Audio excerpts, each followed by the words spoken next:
Rachel, and welcome to the Recovery Daily podcast. And today I want to talk about freedom from dependence. So, I mentioned yesterday that I had doctor's appointments today because my stroke symptoms have come back in full force. So, I started out with just a little recap of what happened. I went to my family doctor, explained what happened, explained that my stubbornness, I think, was the cause of my regression into all of these symptoms and how terrible it is right now. And I really kind of felt like I was admitting defeat. That's what I felt like. And so my boyfriend was with me, and that was really, really important to be able to have somebody. I called him Team Rachel while we were there, and to have somebody help me communicate and not only that, but also help listen to what she was saying. Our plan was, because you kind of get into a fog a little bit when you're in there, and you're suffering from really bad symptoms while I was in there. I couldn't even look at her. I had to look down at the floor because my head was hurting so bad. Um, it was really, really a painful day. I was having sharp pains on the right side of my head. And I've had that a couple times, but today it was all day long. So, not sure what that was, but anyway, so we have a plan, and I'm going to be going to vision therapy for uh, at least 6 months, and I'm going to go see the neurologist again.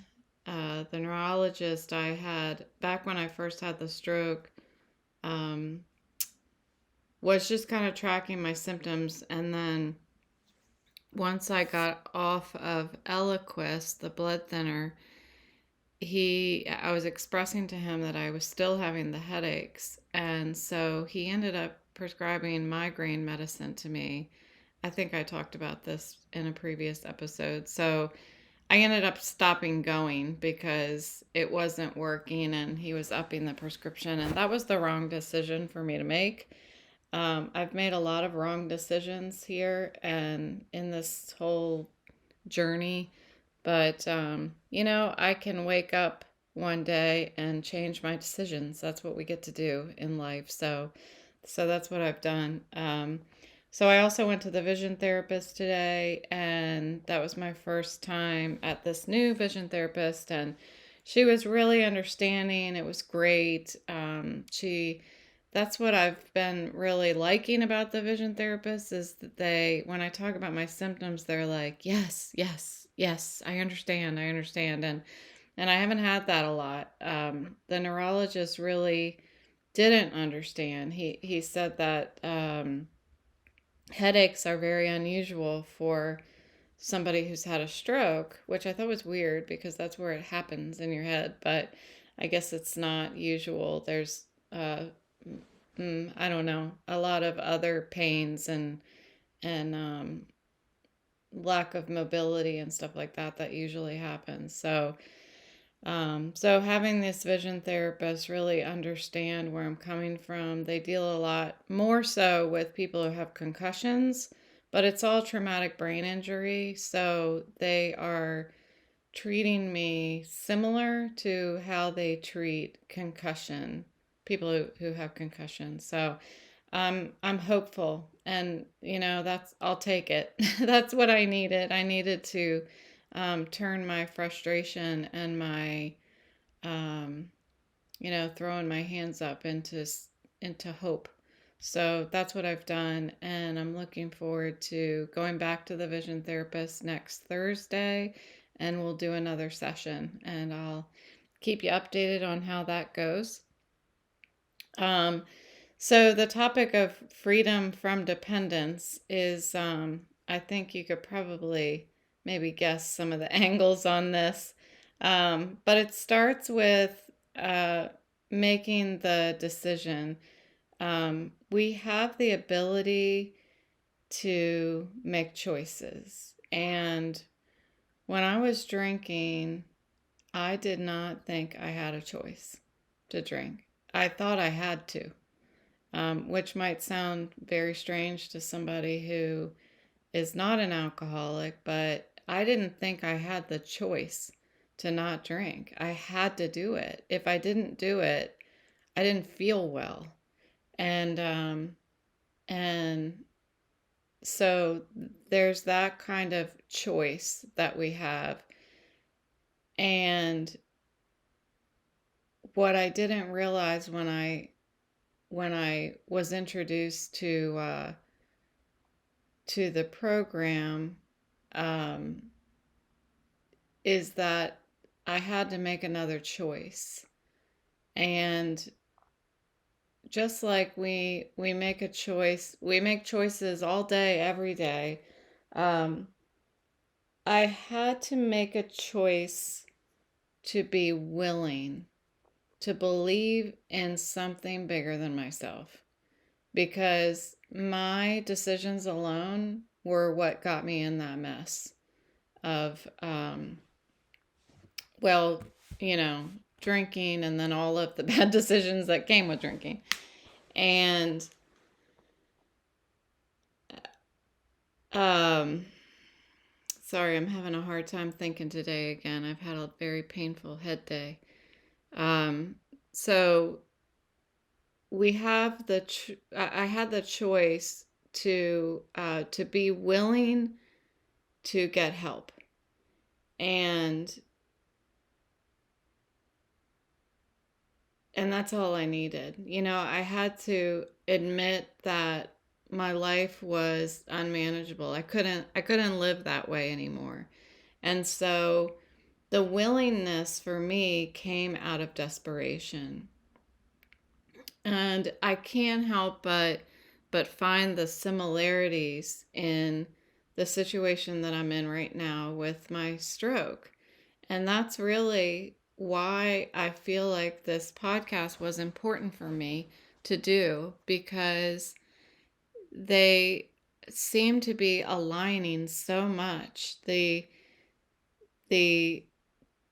decision to be willing to get help from everybody at this point, from everybody, not only doctors, but getting help from my family, and all of it, unfortunately, has gotten to the point that I made the decision out of desperation again.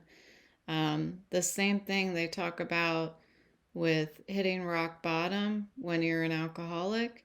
And that's what I've done again. I've hit rock bottom to the point where, like I said, I couldn't even look up at the doctor today because I was getting sharp pains in my head, because she was standing in front of a window.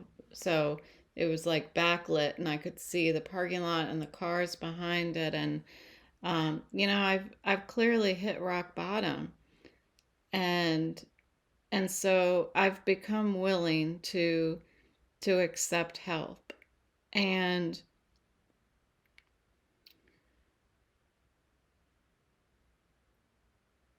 when so so when I was drinking, I'm going to switch gears a little bit. When I was drinking, I had a dependence on alcohol. And I didn't, like I said, I felt like I didn't have the choice to drink. I had to. And so that was that dependence. And I was not free. I was not free to make my own decisions. That's what I felt like. I felt like I was a victim, not only of alcohol, but just life, everybody around me. I felt like everything happened to me and I didn't have control of anything. I watched people around me with these happy lives and happy marriages and happy, happy, happy. And I just was feeling like, why is everything happening to me? And honestly, nothing was happening to me. I was drinking and I felt alone, and and I felt alone because I was isolating myself. It was really just like everything was feeding upon itself. And so there's that dependence that kind of that felt like it took my freedom away. And when I became willing to accept help, in both sobriety, at the beginning of sobriety, and 4 days ago, to accept help from my family and my doctors and my friends, um, there was a freedom that came from being willing to be able to depend on other people. So it seems to me, an unhealthy dependence, um, either on alcohol, or a dependence in my situation now on myself, uh, thinking that I can do everything myself. I don't have to depend on anybody. And and that again just made me feel uh, like I wasn't free to make choices. And so admitting or becoming willing to accept help and be open to becoming dependent on other people is there's freedom that comes with that. Now in the program, there's woven in is your concept of your higher power, and some people call that God. Some people call it the program. Some people call it the fellowship, the program, and so everybody gets to pick what their own higher power is. And I have a higher power too. And I'm 7 years sober. It's taken me 7 years to build my own conception of what my higher power is. And my higher power um, basically consists of everything and everybody outside of myself. That's my higher power. So it is what comes to mind. It's my children, obviously. It's my family. It's my boyfriend. And it's very much so people in my life who have passed. And there are a lot of folks that have passed that I know loved me very deeply and believed in me. My grandparents are two people. My father-in-law, who I was divorced when he passed, but he used to call me his daughter, and he believed in me. He actually took me to uh, one of my first AA meetings and held my hand, along with my brother-in-law, who was also an alcoholic, and unfortunately, he passed as well. He committed suicide several years ago. And so all of these people who believed in me over my lifetime are my higher power. And yes, I have my own conception of God, and it's not anything like anybody else's, truly. I can't go to church and feel closer to my God.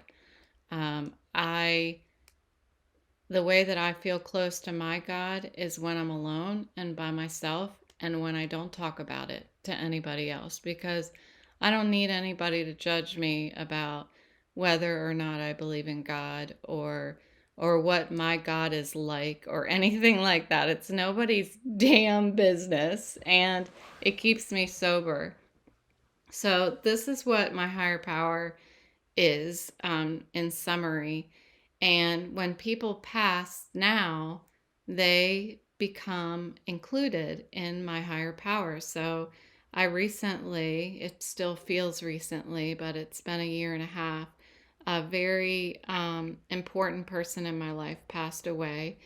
And I knew him since I was in fifth grade. And I remember when he came to the door of the classroom and they introduced him. And I thought, well, he was good looking at the time. In fifth grade, he was very cute.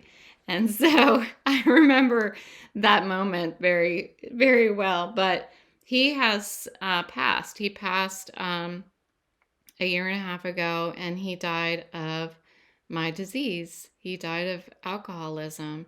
He drank himself to death. I had no idea you could do that. I didn't. That might sound silly, but I had no idea you could drink yourself to death. And since I've been in the program, I've lost a lot of people drinking themselves to death or dying from very unfortunate things that happened to them when they were drinking. And so a lot of this, they join my higher power because what else do I do with it? What else do I do with that sadness? You know, this guy that just passed a year and a half ago, um, I was devastated. I was devastated because I knew him my whole life. I knew him so well. We were very, very close. And we were in and out of each other's lives over the 46 years that I knew him. But I cared very deeply about him. And so I was devastated. And so it took me a long time. It took me a year to realize and to be able to put him in my higher power cloud or whatever you want to call it, bucket. It took me a while to be able to let go of the pain and put it in a place that is going to add value in my life, to put my love for him in a place that's going to enrich my heart and my life instead of making it hurt. And that takes a lot of effort for me, a lot of effort. But by being able to go through this process, I have a freedom that happens when I depend on that higher power cloud of things or bucket of things. I should probably come up with a clever name of what that is, but we're just going to call it a higher power, I guess. But there's a freedom that comes with that. Just like I said, it took a while for me to be able to take him and my love and my sadness and everything and lump it into that higher power. But once I did, it was like I could breathe again. I actually stopped listening to music for a year and a half because when I listened to music, it made me cry. I could not listen to music without crying. And today I can. I do a little bit. I still get teared up. It's not like a flick and a switch. But there was a freedom that came with that. With that ability to put the pain somewhere, shift it into something that will enrich my life, and depend on that enrichment for freedom to be able to be joyful, to not feel like, well, I can't be happy because he's gone. I can't be happy anymore. Because that's what I want to do. When somebody passes, that's what I want to do. I want to just be sad. And I have the freedom to not be sad. I have a freedom to choose to be happy. And today it takes a lot of hard work, but I choose to be happy. I choose to be happy every day. They have those cheesy signs everywhere that say choose happy. I got one, and it's right above my office, my desk, that says choose happy, because I really believe that every day I have a choice whether I'm going to have a good day or a bad day. And I'll tell you what, I had a really shitty day today. I felt like shit all day long. And I'm still happy. I'm happy because my boyfriend stood by my side the whole entire day, and he did everything I could. I could just hear the love in his voice when he was trying to help me, when he was giving me advice on how to use my the voice feature. I don't want to say the name because my phone will talk to me, but the name of my Apple product and how to use it to have my phone do things for me without having to look at my device. So just everything. He drove me everywhere, and and so that's something to be happy about. I've got so many friends and family helping me out just to do this podcast because I think they simply know that I need to get the pain out of me and I need to talk about it. Um, and so everybody's just come together and is willing to help me. And and that makes me happy. And that's what I choose to be today. And so, another thing that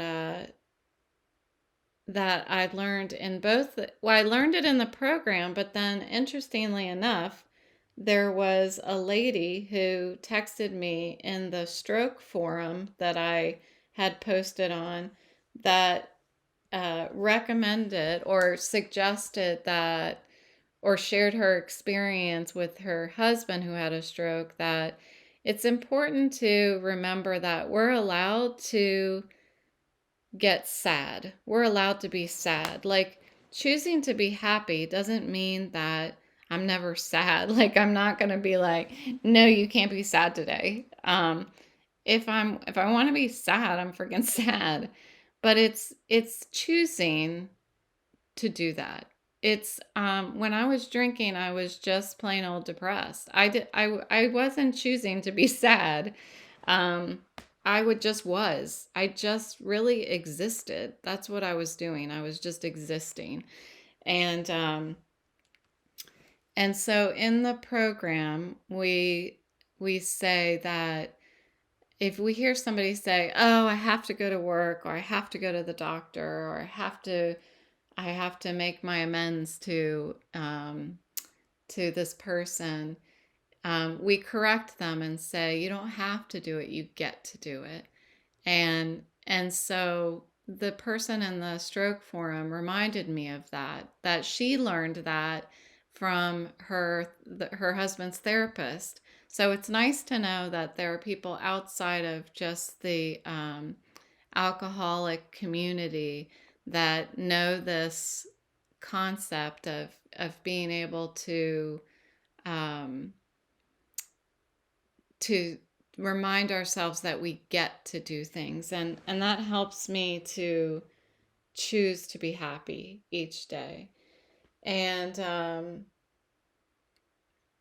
and so some of the things that are important for me as I try to navigate through my experience and seeking the from freedom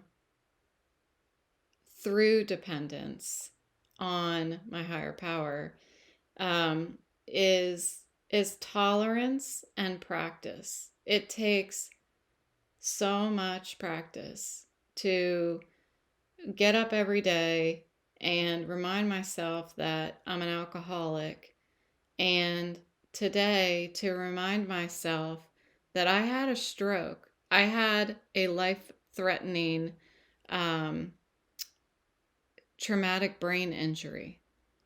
I have to say that to myself. You had a traumatic brain injury. Because if I don't, then I do what I was just doing over the past 2 years, which is like, oh, I'll just put up with it. I'm fine. I'm fine. I didn't die. I'm fine.